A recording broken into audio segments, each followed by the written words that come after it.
আব্বু এখন তো ক্লাস 7, এবার তো সাইকেলটা কিনে দাও। কি ভাবতেছ আব্বু? এটা তুই কি বললি? না না, তুই এটা কি বললি? আমার মাথায় খেলতেছে না।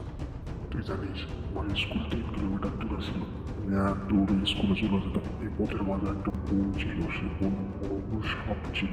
সেই সাপের সঙ্গে যুদ্ধ করে আমাকে স্কুলে যেতে হতো।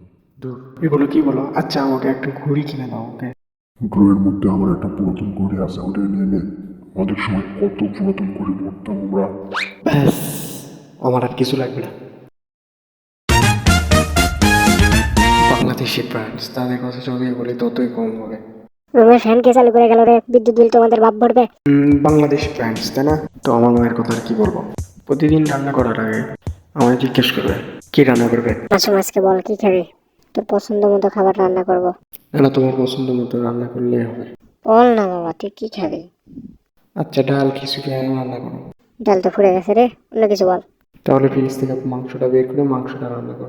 খালি মাংস আর মাংস না, করলা ভাজি রান্না করে রাখছি, খেয়ে নিবি চুপচাপ। তো এখানে আমার পছন্দ মতো খাবার রান্না করবে না, তো আমাকে জিজ্ঞেস করলো কেন? Why man, why?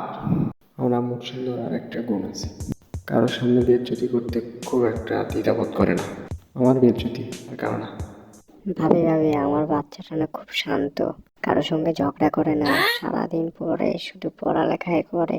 আমি যদি উঠতে বলি তাহলে ওঠে, আর বসতে বললে বসে। একদম বাধ্য ছেলে আমার। আন্টি আর কত মিথ্যা কথা বলবেন? আমি জানি ও কেমন।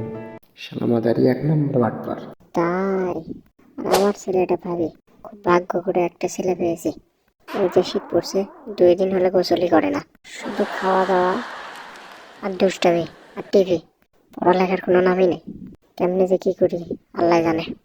একদিকে পাশের বাসার আন্টি নিজের ছেলের নামে মিথ্যা মিথ্যা প্রশংসা করে, আর এইদিকে আমার মা সত্যি সত্যি বদনামের সাথে কিছু মিথ্যা বদনামও দিয়ে দেয়। ভাবি ভাবি জানো, আমার বাচ্চাটা না আমার সব কাজ করে দেয়, ঘরের সব কাজে আমাকে হেল্প করে, জানো?